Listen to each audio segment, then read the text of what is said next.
Assalamualaikum warahmatullahi wabarakatuh. Perkenalkan, saya Almira Rosda Devi dari kelas 11 akuntansi 1, absen 7. Di sini saya akan mempresentasikan materi tentang penjajahan di Indonesia.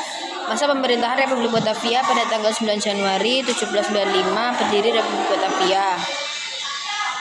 Louis Bonaparte menempatkan Daendels menjadi Gubernur Jenderal di Republik Batavia. Tugas utamanya mempertahankan Pulau Jawa agar tidak direbut oleh EIC. Pelaksanaannya, Daendels menyiapkan basis militer atau pertahanan, membangun rumah sakit, membangun pabrik meriam, dibangun sekolah militer. Daendels melaksanakan kontingen penyerahan pajak hasil bumi. Verplichtleveren atau kewajiban menjual hasil bumi hanya kepada Belanda. Perenggerstalsel atau kewajiban rakyat Periang untuk menanam kopi. Banyak terjadi korupsi dan penyelewengan dalam praktek kerjanya.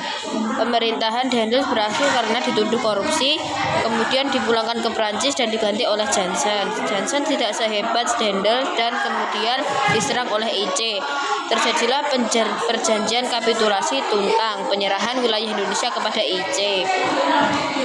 Masa pemerintahan EIC atau Inggris, Jenderal Gubernurnya ialah Thomas Stamford Raffles.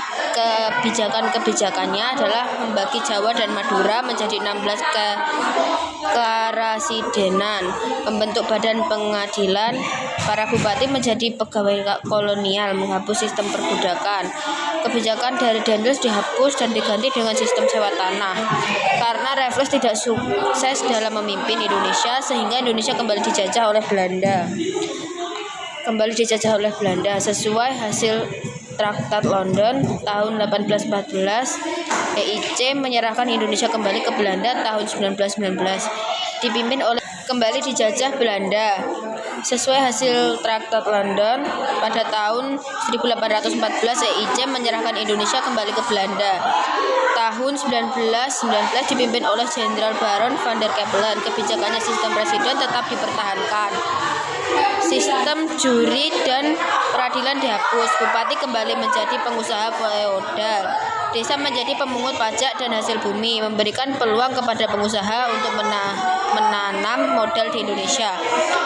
Pemerintahannya gagal karena tidak berhasil memenuhi kas negara. Masa pemerintahan Johannes van den Bosch menggunakan konsep Kalterstalsel, sistem tanam paksa. Terjadi penyimpangan dalam pelaksanaan kultur Stalsel sehingga menyebabkan penderitaan yang luar biasa terhadap rakyat Indonesia. Kemiskinan dan penindasan membuat munculnya kaum humanis untuk mengusulkan politik balas budi karena kas Belanda telah dipenuhi akibat sistem tanam paksa. Sekian presentasi yang dapat saya sampaikan, kurang lebihnya mohon maaf. Wassalamualaikum warahmatullahi wabarakatuh.